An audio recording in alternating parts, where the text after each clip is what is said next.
feliz com vocês voltando aqui para a segunda parte do nosso encontro, né?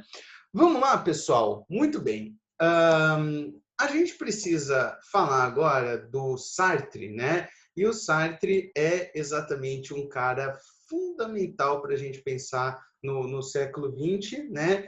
Here we are, here we go again. Muito bom, Luiz. Olha só, né? Super em peso. Então, olha só. O Sartre e a Beauvoir são considerados, na verdade, olha só que doido, né? Os últimos grandes filósofos do mundo, né? Os últimos filósofos a realmente criarem, né, uma perspectiva, criarem um caminho a ser seguido ali dentro da filosofia, né, um caminho próprio, um caminho novo com relação ao que já existia até esse momento. E, inclusive, só para citar para vocês aí uma curiosidade, né, eu tive um professor na faculdade, o cara chamava Bento Prado Júnior, professor de filosofia, e ele foi amigo pessoal do Sartre, né? Inclusive o Sartre veio algumas vezes para o Brasil para fazer umas palestras, etc. E quem fez o intermédio, quem fez o meio de campo para o Sartre vir para o Brasil foi esse meu professor na faculdade, né? Que foi para Paris na época da ditadura, exilado e tal, conheceu o Sartre, deu aula junto com o Sartre lá em Paris. E, enfim, é um cara extremamente relevante na história da filosofia, né? E ele tem algumas perspectivas que são bem parecidas com Nietzsche, vocês vão entender, né? Percebam aí, inclusive por essa foto, né, que o Sartre e a Simone de Beauvoir são dois filósofos, né? Um filósofo e um filósofo, são dois intelectuais extremamente políticos, né? E foram dos últimos, na verdade, intelectuais a realmente tomarem uma posição política, né? Na época em que eles viveram ali, defendiam, né, o regime soviético, eram de esquerda, foram para Cuba, tem uma série de fotos, se vocês procurarem imagens do Sartre e da Beauvoir no Google, vocês vão achar um monte de imagem deles, por exemplo, numa lancha em Cuba com Fidel Castro, né? Logo depois da Revolução Cubana. Enfim, né? Tem uma série de posicionamentos, uma série de histórias aí deles com relação a isso. Bom, partindo da filosofia do Sartre, então, e aí daqui a pouco a gente fala da Simone de Beauvoir, a gente vai falar de um livro dele fundamental chamado O Ser e o Nada, publicado em 1943, pessoal. O que significa o ser e o nada? O ser, nós que somos, e nada além dos seres.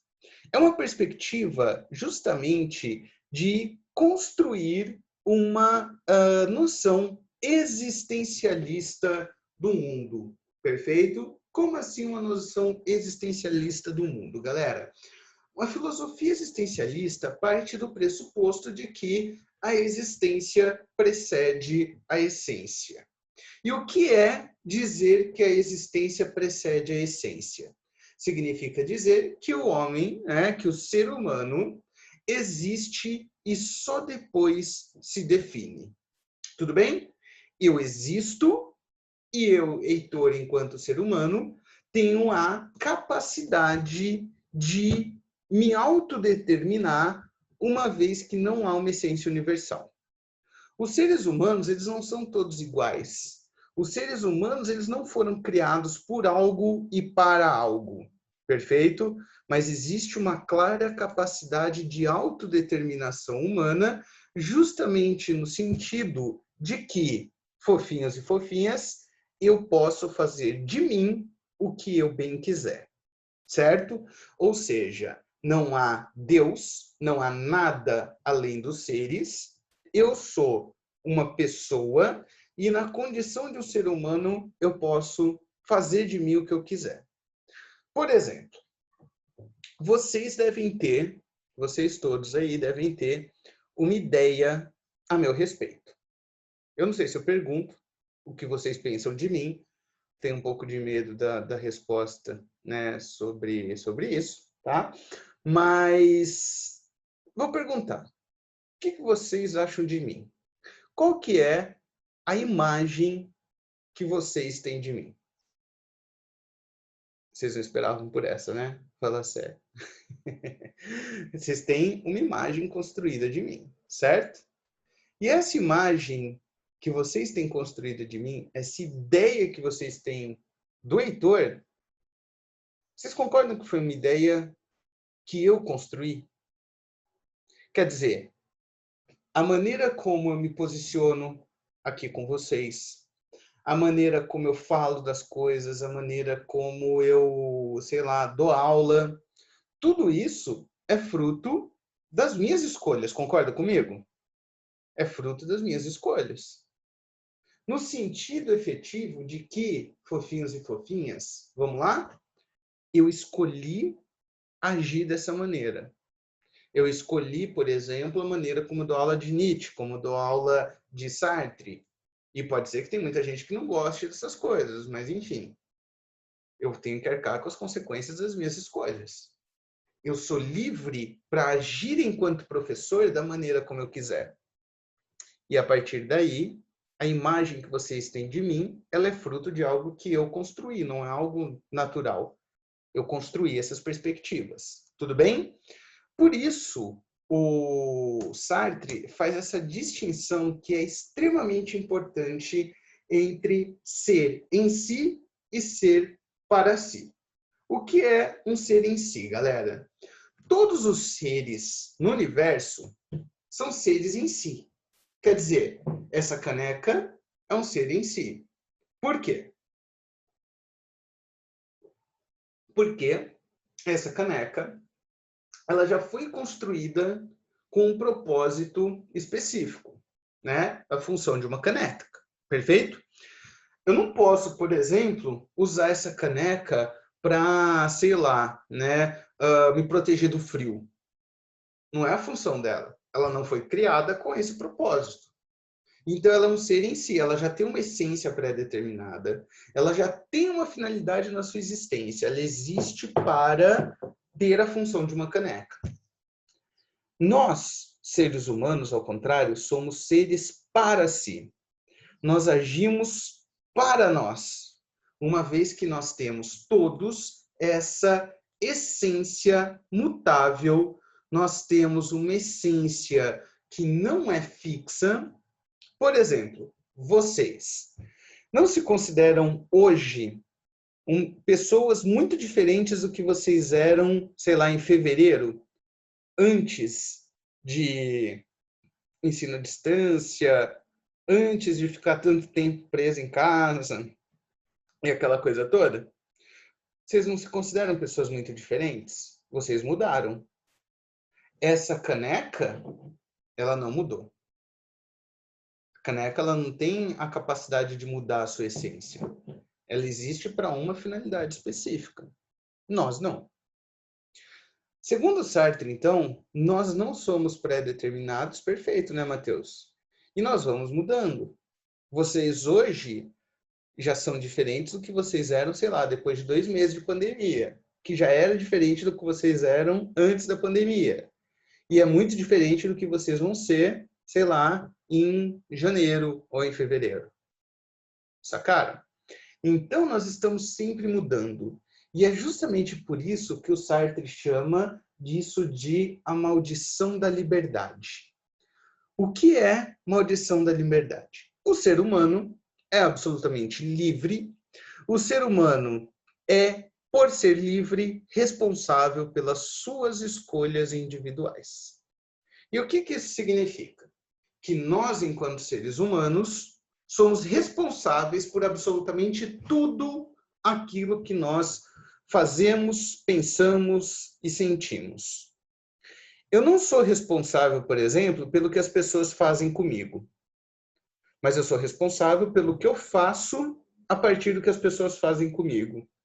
Quer dizer, eu posso escolher me vitimizar, me martirizar, ou eu posso escolher aprender com as lições que, sei lá, a maneira como as pessoas agem comigo me traz. Eu não escolho como as pessoas agem comigo, mas eu escolho o que eu faço com isso. Eu sou livre para interpretar os fatos, as coisas, enfim, de qualquer maneira que seja. Entenderam? Isso me dá uma responsabilidade muito grande no sentido de que isso gera, inclusive, uma coisa chamada de náusea. Para o Sartre, quando o ser humano percebe que ele é responsável pelas suas escolhas e pela consequência das suas escolhas, isso me dá um sentimento de náusea, um movimento de incômodo. Sabe, náusea, aquele pré-vômito, né? De enjoo, de realmente passar mal, que, é o sentimento assim, eu não posso culpar nada, nem ninguém, pelo que eu faço e nem pelas consequências dos meus atos.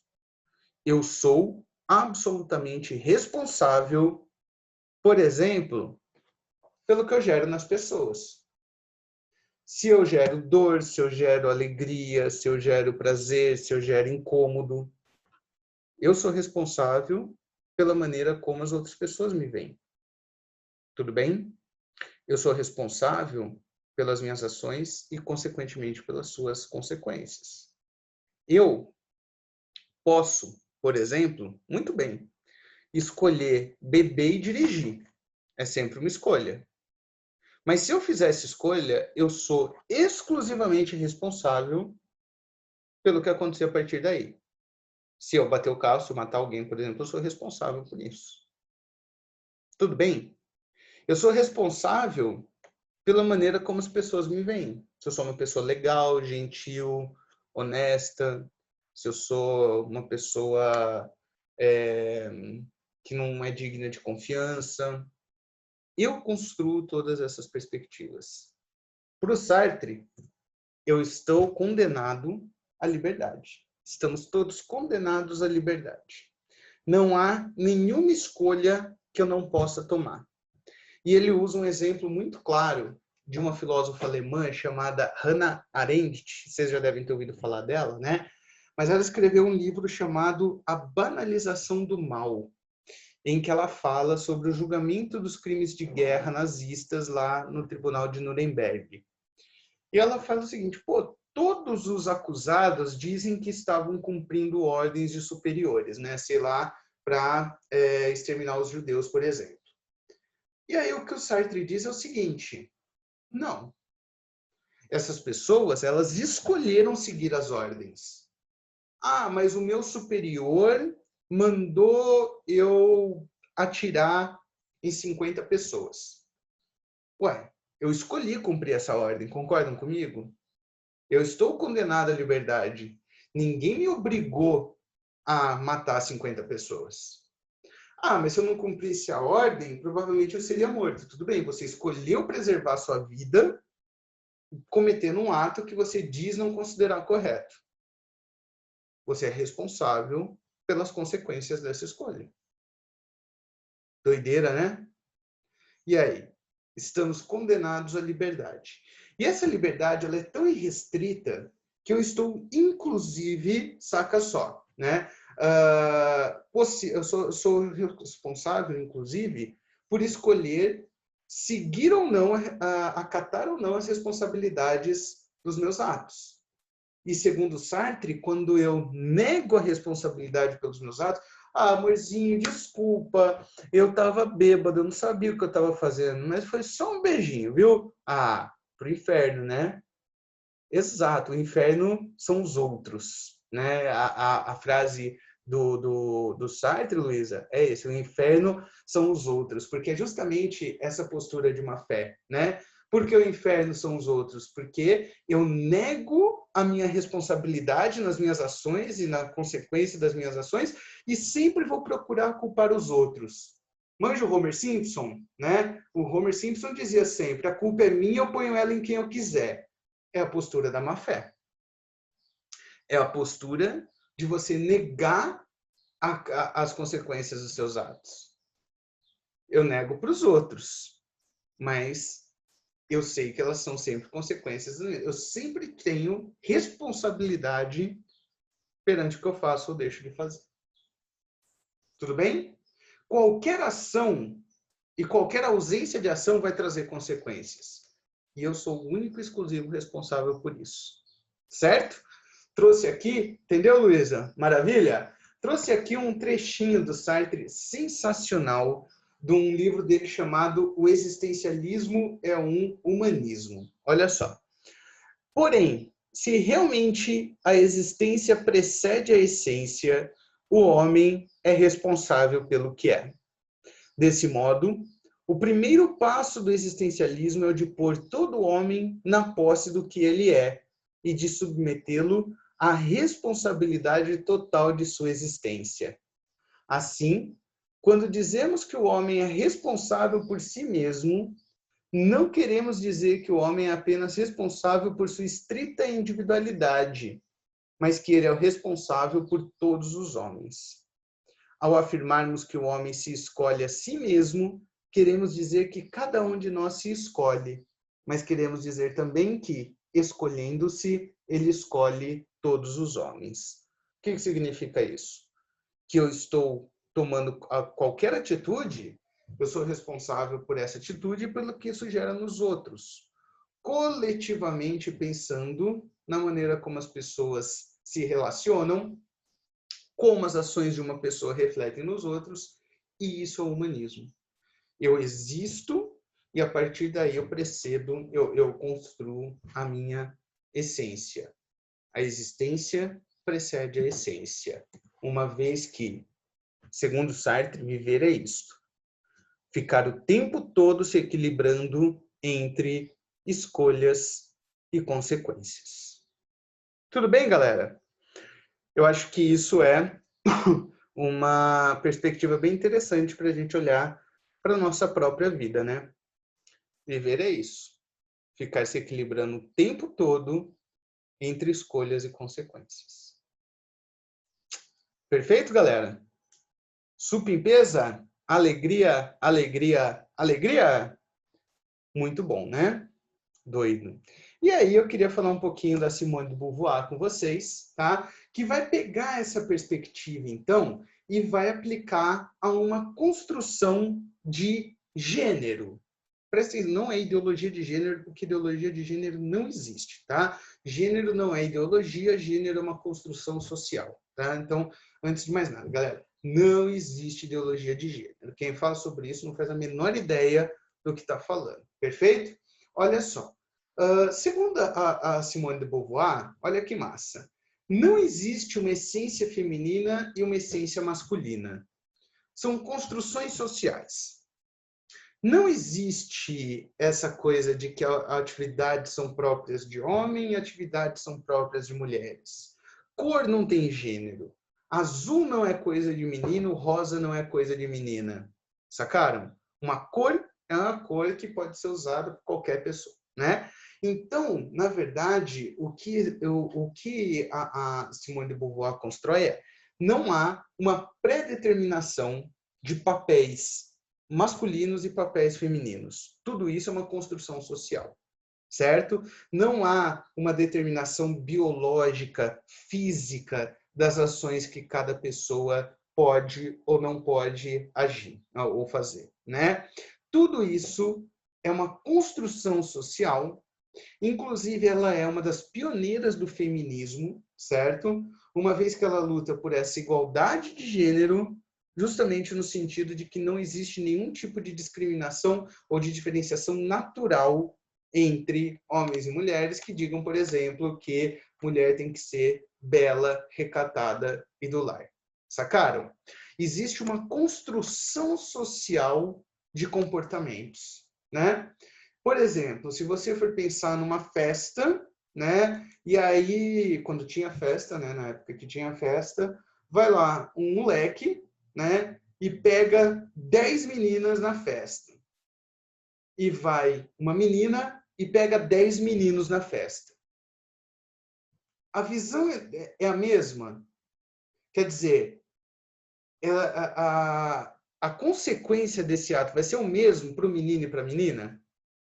Porque para o menino que vai lá e beija um monte, passa o rodo no rolê, da hora, um garanhão, não sei o quê, etc, etc, né? Enquanto que a menina não pode, ela tem que se dar o valor, não pode sair pegando todo mundo, etc, porque é feio. Isso é uma construção social, sacaram? Inclusive, se a gente for pensar nisso, a conta não fecha, né? Porque se constrói de um lado a ideia de que os moleques têm que pegar todo mundo e as meninas não podem ficar com ninguém, como é que a conta não fecha, né? É uma coisa contraditória na sua própria essência, perfeito? Então, essa ideia de pensarmos a mulher recatada, né? Bela, recatada, do lar, etc., é exatamente, queridos e queridas, uma construção social do papel que a mulher deve exercer. Olha só, como por exemplo isso. Vocês se lembram dessa imagem aqui? Caiu no Enem, 2 anos atrás. Olha só a legenda ali, ó. Estão lendo a legenda?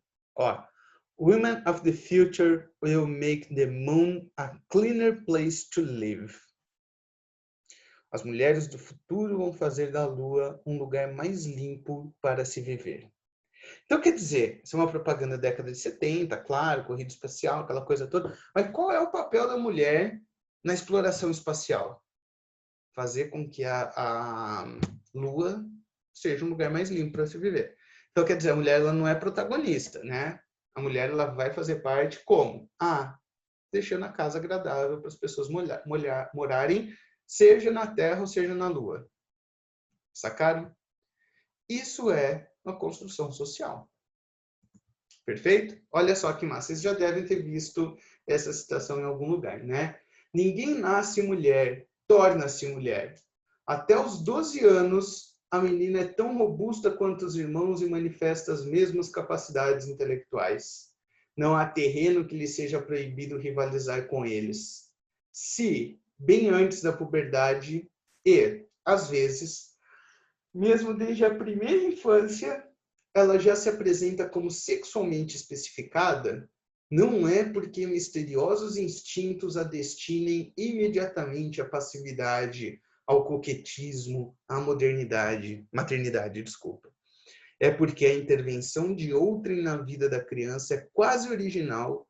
Desde os seus primeiros anos, sua vocação lhe é imperiosamente insuflada. Quer dizer, desde crianças, meninas elas são criadas para esses afazeres domésticos e os meninos têm uma criação pensando em outro tipo de atividade, em outro tipo de vida, né? Vou dar um dado para vocês aqui, ó. Vocês sabiam que na pandemia as publicações científicas feitas por mulheres caiu pela metade? Sabiam disso? Durante a pandemia, as publicações científicas feitas por mulheres, é sério, Luísa, caiu pela metade. Expliquem. Por que vocês acham que pandemia pode ser associada à queda de publicações científicas feitas por mulheres?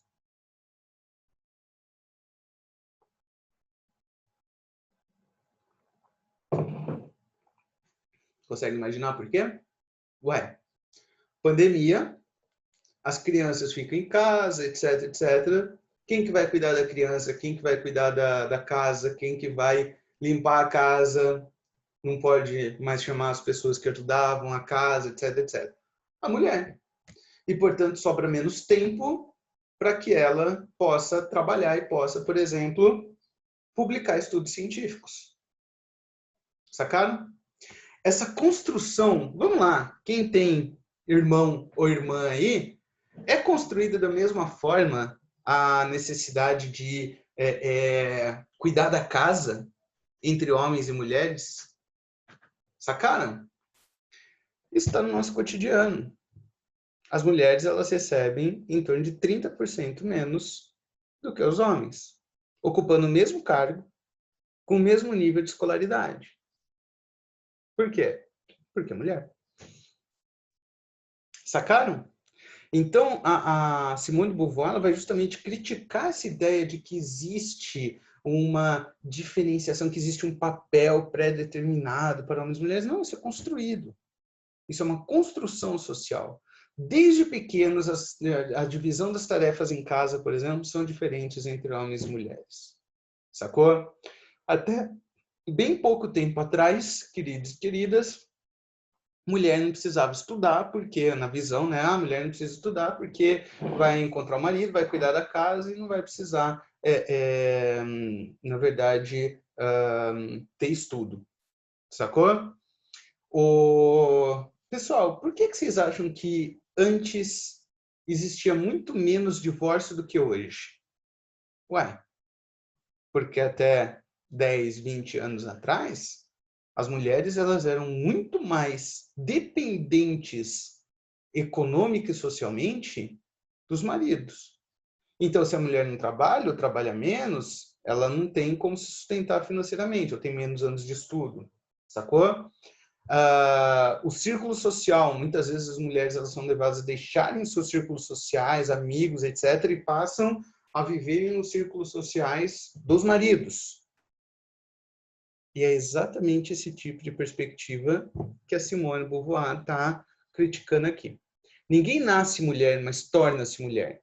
Você nasce do sexo feminino, que é uma coisa, e do sexo masculino. O sexo é biológico.